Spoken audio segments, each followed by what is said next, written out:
Hello, I'm George Liston, CA. Welcome to Dialogue, a program that explores the world of ideas and issues in international affairs, history, and culture.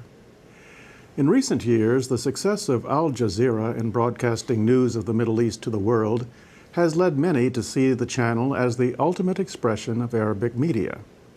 Important as Al Jazeera is, it must be seen as just one facet of a dynamic television industry, one in which the many cultural and entertainment programs aired on satellite channels both reflect and influence the evolution of regional social and political standards. Indeed, no one interested in popular culture and the progress of modernity in the Middle East should ignore the range of soap operas and game and reality shows that capture massive audiences throughout the region. My guest is Marwan Kraidy, Professor of International Communication at American University and a current fellow of the Woodrow Wilson Center. Marwan, welcome to Dialogue. Thank you for having me. It's a pleasure to have you, and it's a delightful topic to talk about. And you know, Marwan, as I thought about the topic, I thought to myself, this is not alien to us in the United States, this mix, if you will, of serious political discussion and the medium of entertainment television. But that's just my perception. Do you agree with that? I do agree, and in fact, a lot of what we see developing in the television industries of the developing world are to some extent copies of what goes on in the US and in Europe, which remain the leaders worldwide of creating new programs, creating new ideas that producers in other countries take and adapt to their own audiences. So a lot of it does start here. But for example, I mean, if you were to just cite in America, for the viewers' benefit, some examples of this conflation, what would you cite? The most popular television program now that's making the headlines is American Idol. Right. American Idol is in fact an English format that a U.S. producer bought and executed in the U.S. There's Indian Idol, there's the equivalent of what would be Arab Idol. They're executed in their languages, very few changes. The production values tend to be the same, clothing even tend to be the same music, but it's culturally adapted. Right. This is something we're going to talk about later, the ways in which television culture in one place can influence, in many places you cite Britain influencing us, and this country in turn influencing the Middle East. Also, Marwan, I think that you've mentioned the number of politicians that we draw from celebrity ranks these days, perhaps as a byproduct of this. Yes, I taught at the University of North Dakota for a few years, and that was when Jesse the Body Ventura was elected governor of Minnesota. And in fact, I did some work on that phenomenon. Celebrities have name recognition. Celebrities know how to reach a public. Those are two very important skills or assets that a politician can have. Celebrities also feel that they can take advantage of their status to impact policy issues. We have daily headlines about Angelina Jolie in Namibia, for instance.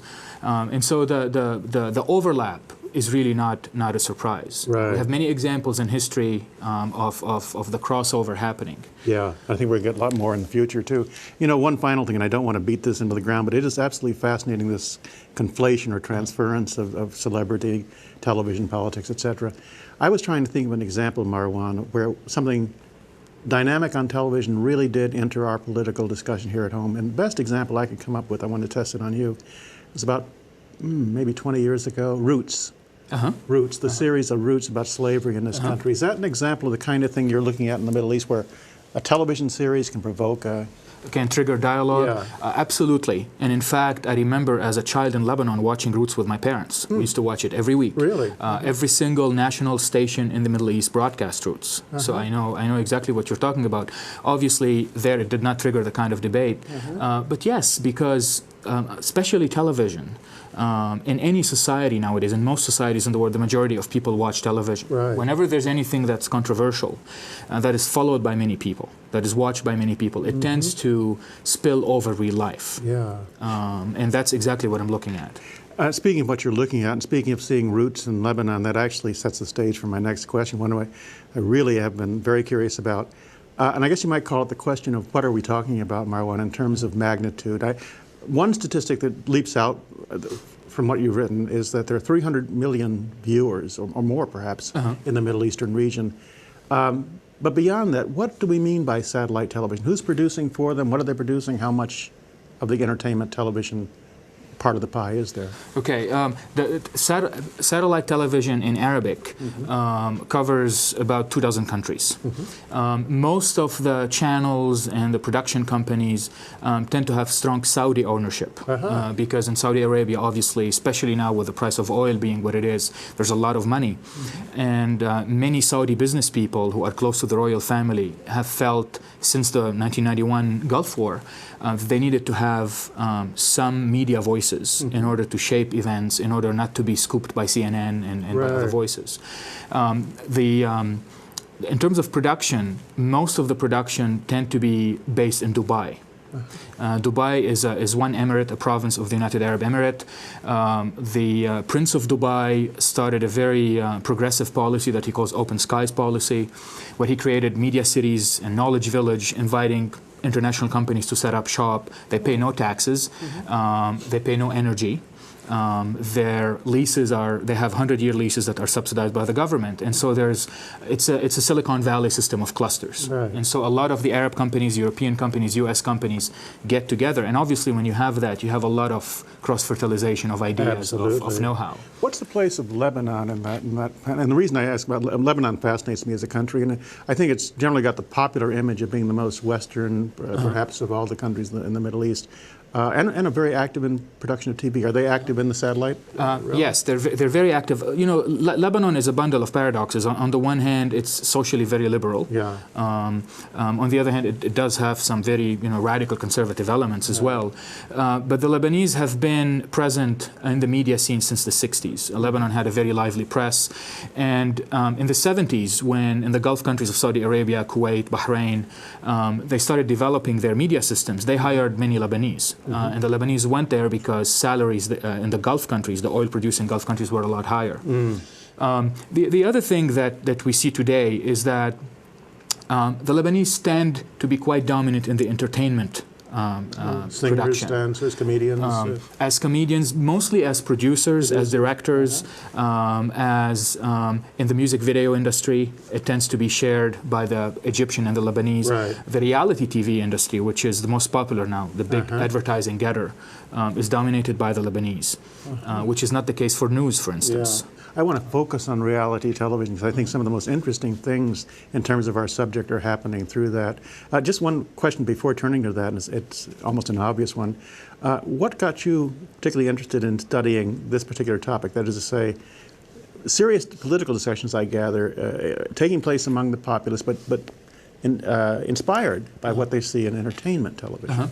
Well, in early 2004, in January of 2004, I headed to Lebanon actually to finish research on a book about how the Lebanese state put itself back together after the war, focusing on the media.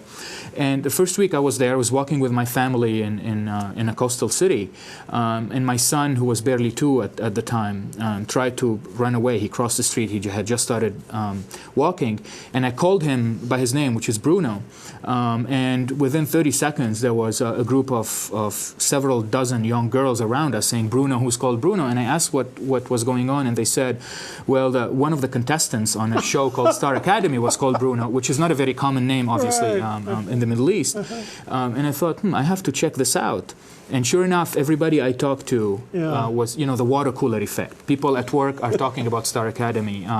People at home are talking about Star Academy. Any social visit I made, people asked me what I thought about Star Academy. Wow, that's fascinating. I mean, so an anecdote that personal, but that powerful led you to... Yes, absolutely. Because I felt this was a true media event. That has touched every area of life in the Middle East, whether at work, at home, during leisure time, everybody was discussing it.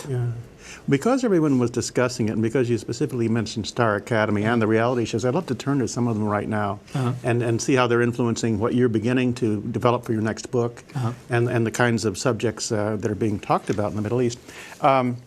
Bruno, your son's name Bruno, and then the fact that Bruno was I'm not sure it was Star Academy. In fact, I think it was Big Brother, which is another of the really big reality shows. And Marwan, just introduce this for our viewers and to get your reaction to it. Let me quote from a New York Times article of 4th of March, just last year, written by Neil McFarquhar. The title is provocative. I'll just read the first two sentences in the title. The title is, "A kiss is not just a kiss to an angry Arab TV audience." And the first two sentences are, "Abdel Hakim, a strapping young Saudi, kissed Kauthar, a raven-haired Tunisian beauty, and all hell broke loose." The kiss happened during the first few minutes of the Middle Eastern version of Big Brother, the latest entry in the phenomenon of importing the Western concept of reality television to the Arab world. Marwan, you take it from there. What happened? Big Brother was a very interesting case. Big Brother was a production of the Middle East Broadcasting Center, which is Saudi-owned. It's owned by the brother-in-law of the Saudi king, so very well connected. They didn't want to shoot it in Bahrain, in Saudi Arabia, because they thought it would be controversial. They did it in Bahrain. 8 days later, there was the kiss, the famous kiss, and the company, on the cheek too, wasn't it? Yes, and the company decided to shut it down. I've interviewed a lot of the people who worked on the show, including the producers, the directors, and the sense I get was that everybody was nervous about Big Brother, and it shows you the kinds of tensions that emerge when you're trying to adapt something that was made in the West to the very conservative Gulf audience in this case. One of the things that the producer told me, when you buy a format is a set of instructions that you have to execute. You buy with it what's called the Bible. And the Bible tells you what you can do and what you cannot do. And the people at Endemol, which is the format house in the Netherlands, said that the skirts of the women on the show needed to be shorter. And the people at NBC said, we cannot do that. So they were actually arguing about these tiny details. The kiss was very controversial. People realized that Big Brother doesn't have much going for it except tension. Most of the time, it's sexual tension. You have young, attractive people living in a house, sequestered. That is the genre, yeah. That is the genre. And so what happened later, though, was more interesting. The Bahraini parliament debated the issue after it was shut down. And there were three opinions. One of them was that this was offensive and that it did need to be shut down. The Islamists tend to dominate that view. The second view was that, well, this was something that's culturally alien, that the Arab audience needed time to get used to. But the third view was very interesting to me. A group of liberals in the parliament interpreted this as a smear on Bahrain's national reputation. Why? They said, if we shut down the show, we will look backwards.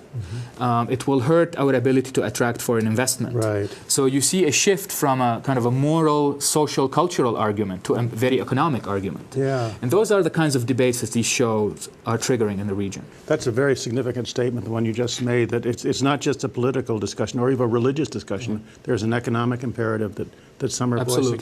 Absolutely. And speaking of the economic imperative, what is the effect on all of this of the fact that when we think about social values, the owners, it occurred to me, have an obvious interest in profit. And there are, and so what is there, is that?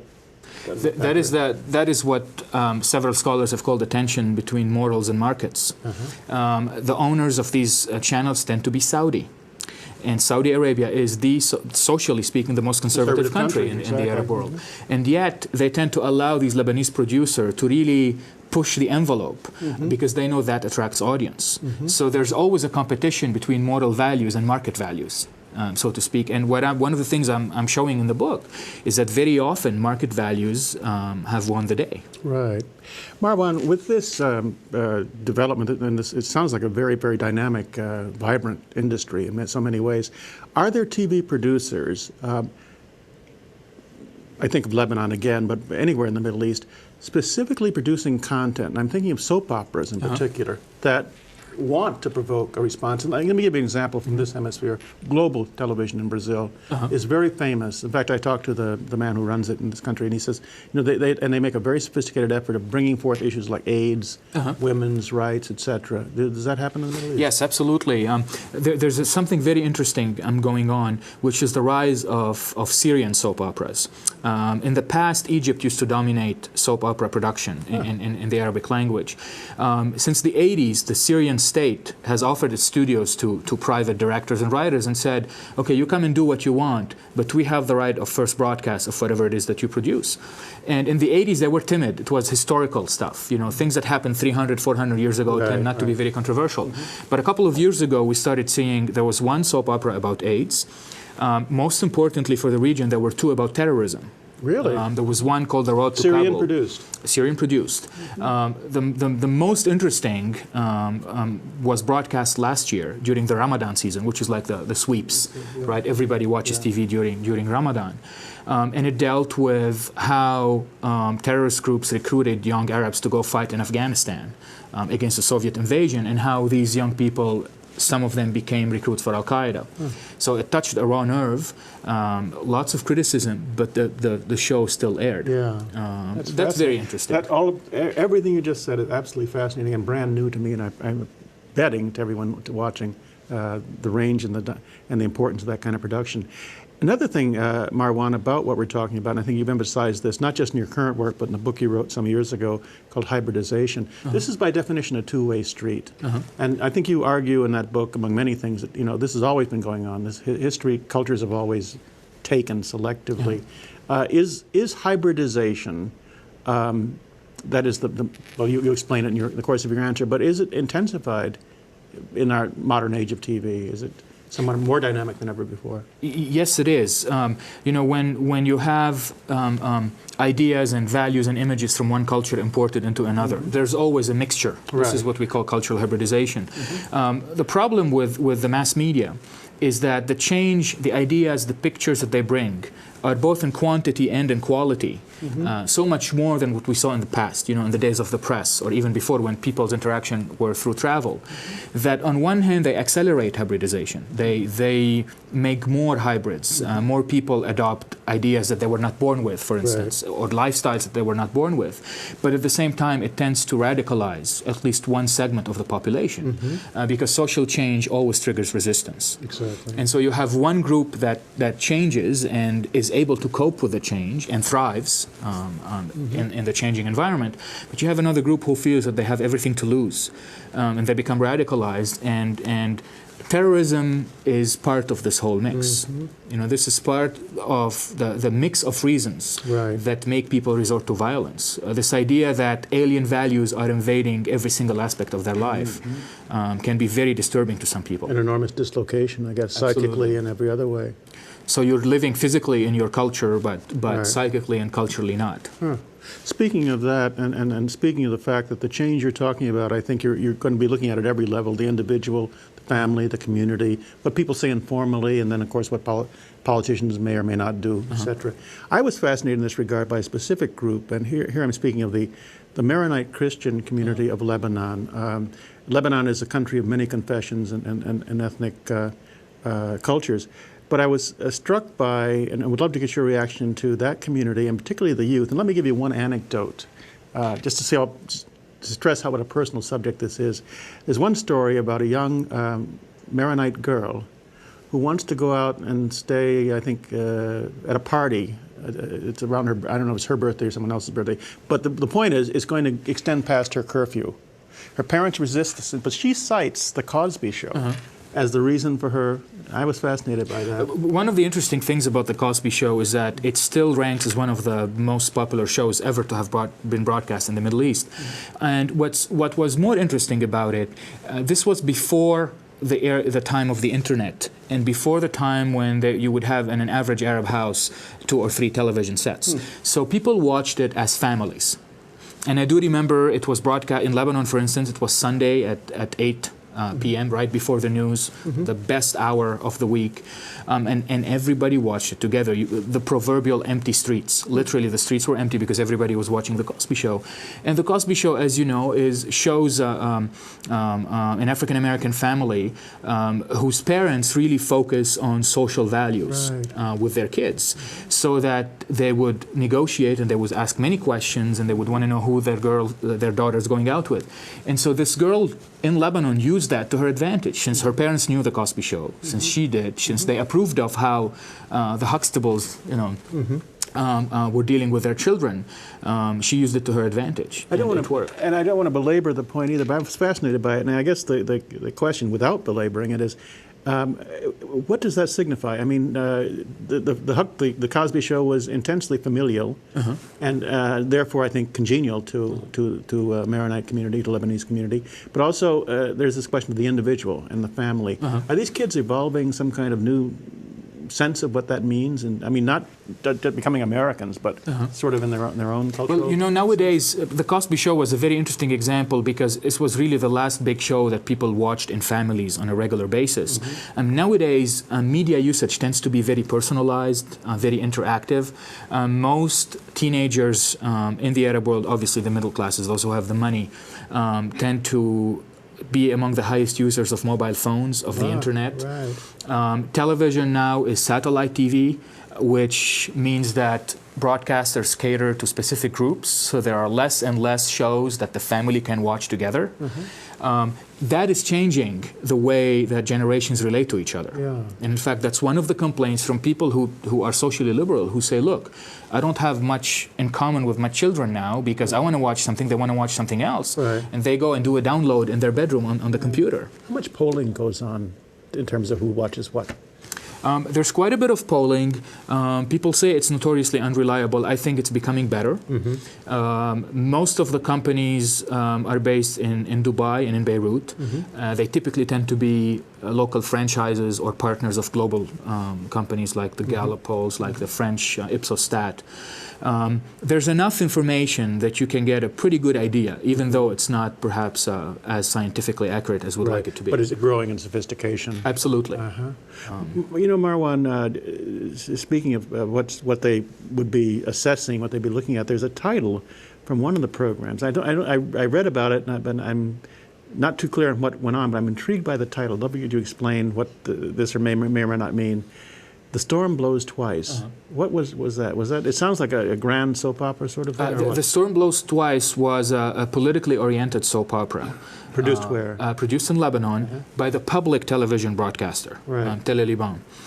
It was written by one of the leading writers in the region, and it really looked at political drama unfolding, where the leader of an emerging political party is assassinated or attempted assassinations, then he's banished to Paris. And a lot of people in the press interpreted this as being about the birth of the Syrian Nationalist Party. We don't know for a fact, but what was very interesting about it is that for the first time you saw what I would call modern gender roles. Many women had their own jobs. Many women dressed very professionally. Many women were seen outside of the house. Arguments between men and women were common. Often the women won, which is not very usual. The way there were bedroom scenes, which was unique to the region, which had not happened before. And it was very politicized. Divorce was allowed, which, you know, in Lebanon there is no divorce legally. Exactly. I mean, I'm really glad I asked the question. And, you know, as you mentioned all these innovations that come through a program like that, what occurs to me is, you know, how transferable is that across borders? For example, to cite another aspect of this, I understand that even the Arabic language has been influenced by TV production and standardized to a certain, well, you know, we have a Middle American broadcasting accent, so to speak. But a program like this, would it influence people in diverse parts of the region, or would it be just one country specific? It would.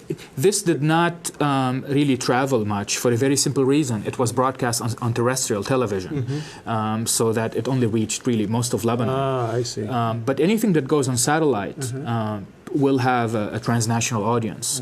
And what's very interesting is we see what some of us have been calling white Arabic, which is, you know, the Arabic language is very rich. It has many intonations and many kind of stylistic devices. Some of these have been basically shaved off the language to create a media version of what would be literary or classical or standard modern Arabic that most people can understand. And this is something that's crossbred by various slangs of the Arab countries. So it's an enhanced communication in a sense. Absolutely. It's the new lingua franca of the region. And to go on air, you have to master that. You know, everything you said, Marwan, has really impressed me, and I'm pretty sure everyone watching, with the power of what we're talking about here. And I guess one cute way of posing this question as we come close to the end of the conversation is, because I know democracy and political trends are one of the things you're looking at, the influence of all of this on that.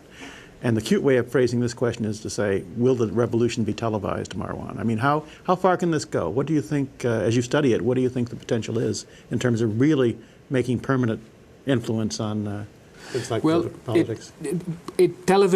satellite television has had an influence already on Arab politics. One of the things that it does very well is bring a level of transparency into what's going on. I'll give you a couple of examples. In December, there was a ferry that sank in Egypt, in the sea. Right, I remember that. Yeah, and it's terrible. I know by speaking to several journalists that the first few days the Egyptian government asked them not to report that event. But then they noticed that Al Jazeera and Al Arabiya and a bunch of satellite channels were reporting it quite aggressively. And they felt that we may as well report it to have our version of the events.